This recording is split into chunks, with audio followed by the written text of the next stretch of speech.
भैया देखी बहुत सारा आशीर्वाद प्यार और परिवार के नाम स्वर्गीय मंगरू प्रसाद जी के याद देवासान में हमने के जुटल बन जा श्रद्धांजलि देवे खातिर। वहां के बेटा बने कैलाश जी, रामविलास जी और व्यास जी, तीनों लोग खाली हो गए होकी तो सामने आकर के सभी लोग बैठी।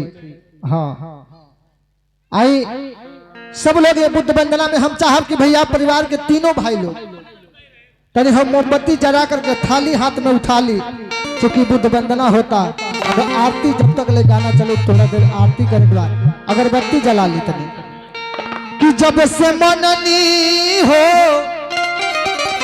अरे जब से मननी हम रउआ के, अरे तन मन में सुख मिले ए बुद्ध रउआ शरण में।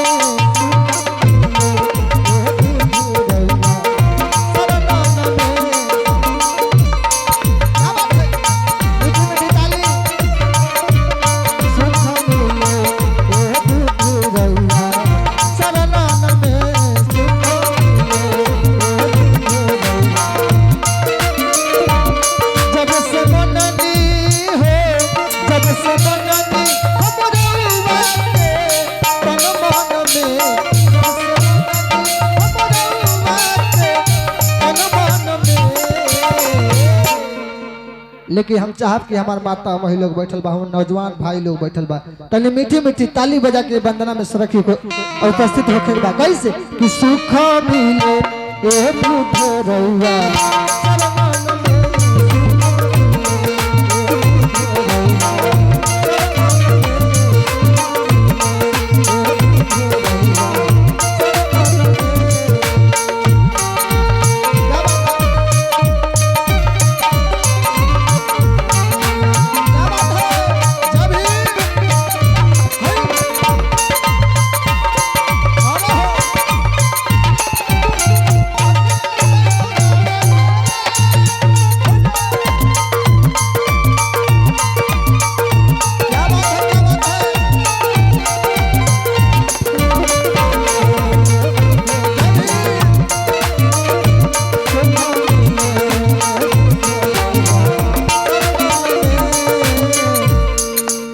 आगे लाइन कैसे कहल गई।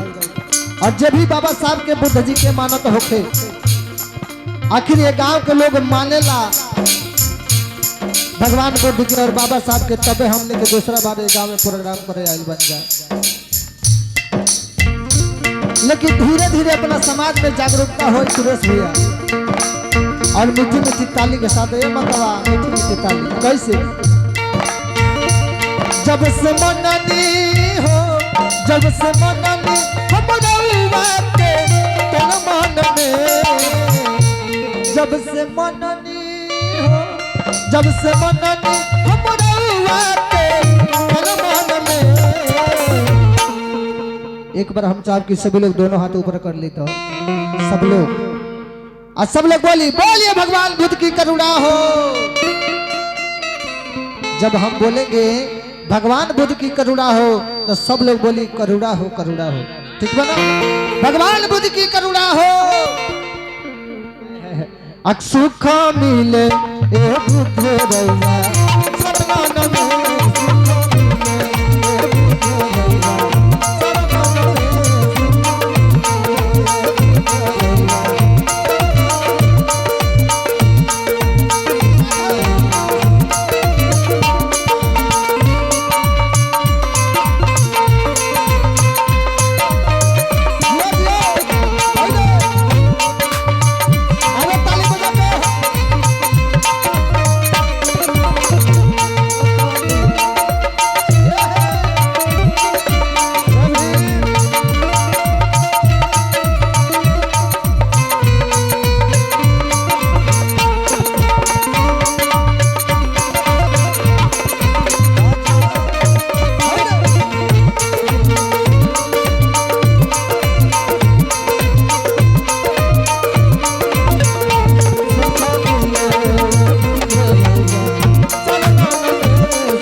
के माध्यम से बहुत बहुत धन्यवाद। स्वागत अभिनंदन में हमारे यूट्यूबर भाई उपस्थित बानी। आज यूट्यूबर के भी देन बा कि कलाकार लोग आगे बढ़ता। आज भैया जी हमने के वीडियो कर रहा बानी, अपना चैनल पे डालब। सभी लोग भैया के चैनल के सब्सक्राइब करी और कमेंट में बताई कि कैसा गाना लगे। भैया कैसे कहल बा करुणा के सागर रहुआ हाय हाय एमे मुड़की बा ब्रेक डांस। सभी लोग चरपहिया में दुपहिया में ब्रेक देखले होई, लेकिन है ब्रजेश विराट के डांस में ब्रेक होला। कैसे करुणा के सागर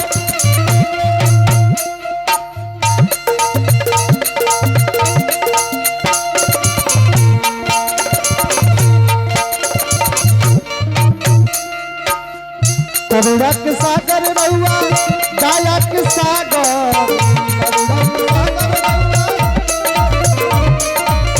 करुणा के सागर रहुआ दया के सागर।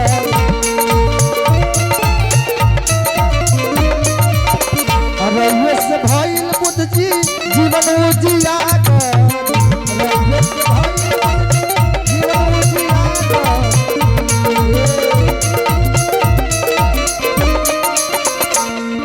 लेकिन हम चाहब कि हमारे छोट बहन लोग सबके भाई सामने का तो हमें कहीं टेंट लागल भाई जाके सामने बैठल हो, ओस लग जाए, तबीयत खराब हो जाए तो हम लोग छोट बहन लोग से निवेदन बा कि आप लोग सामने आ जाइए। कि जब से मननी हो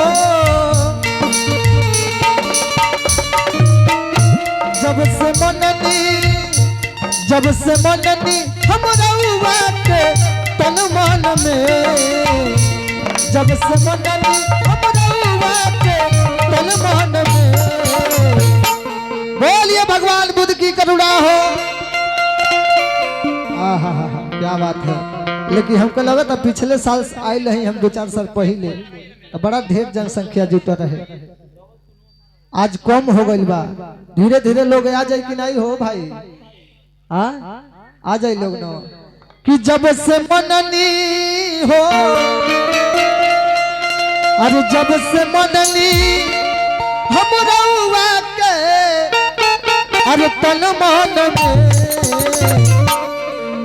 लेकिन सुरेश भैया हम एक लाइन बस बाबा साहब के गुणगान कोल चाहबी। यही में एगो गाना बड़ा वायरल, एगो बिहार के बबीता किन्नर गौले रही कि ना जियब तहरा बिना अरे आज बुझा। वही गाना पे हम एगो गीत गौनी भैया अजय बाबू बड़े किनारे बैठल बड़ा तू कि ना चली तहरा बिना अरे सही बुझा।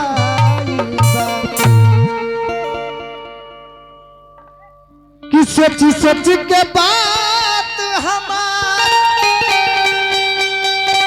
अरे है जिया घबराइल बा।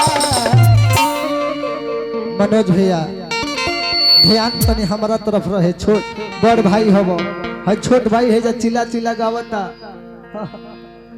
कि सोच सोच के बात हमार अरे है जिया घबराइल बा।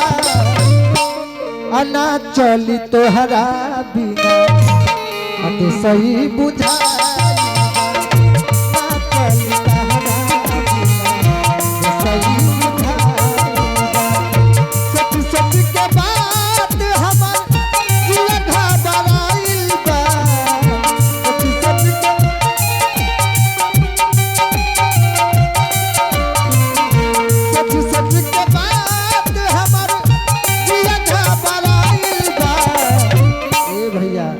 अगर बाबा साहब के जितना लोग माने वाला हो जा, हम चाहे कि जोरदार नारा लगा के जयकारा बोलेगा। बोलिए जय भीम। बिने भाई तनी अपन बेंजू के आवाज तनी रुकले रहो। है लोग बोली तनी देखी कितना तेज आवाज बोलता कि कहां तक पहुंचता। बोलिए जाबी। ऐसा लोग चाहे। कहल गई बा कि सूरज क्या जाने कि चांद क्या होता है और धरती क्या जाने कि आसमान क्या होता है। सूरज क्या जाने कि चांद क्या होता है और धरती क्या जाने कि आसमान क्या होता है। और जो लोग हमेशा भगवान के नाम पर भीख मांग करके खाते हैं वो लोग क्या जाने कि संविधान। आज संविधान का दिन बा हमारे बड़ भाई कि हमने इतना खुशी से जिया तने जा, लेकिन वह लड़का कहता कि ये बाबा बाबा साहब से याद करता, बाबा साहब के याद करता, कहता कि ये बाबा आज हमने के बीच रहुआ ना बानी तो ये देश में कई तरह के संविधान मिटावे के बात होता और रहुआ रहती तो है छोट समाज के का हो। लड़का कहता कि सोची सोची के बात हमार अरे है जिया घबराइल बा और ना चली तोहरा बिना ये सही बुझाइल बा, ना चली तोहरा बिना ये सही बुझाइल बा, ना चली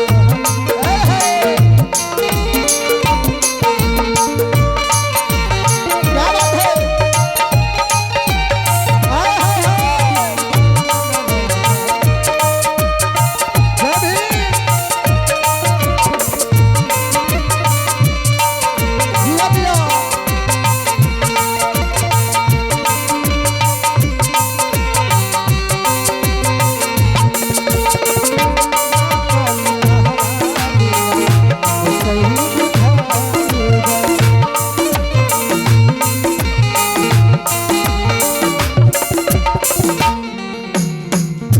रौरे से मिलल जीवन रौरे से आजादी जो सवा के बाबा नैया बर्बादी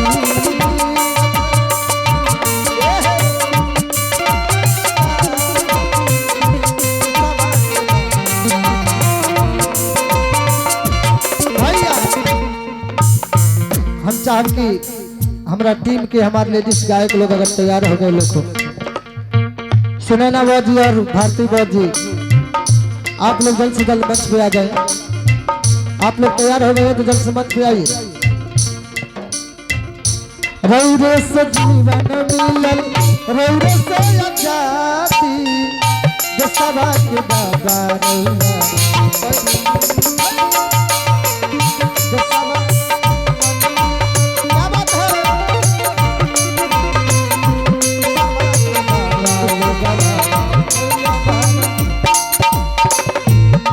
सच के बात हमार जिया घबराइल बा, सच सच के बात हमार जिया घबराइल बा। ए भैया देखी ये बात गाना सुन के चाचा जी की तरफ से बहुत सारा आशीर्वाद प्यार सादा जब है कि सोची सोची के बात हमार अरे है जिया घबराइल बा, अरे ना चली तहरा बिना अरे देसई बुझा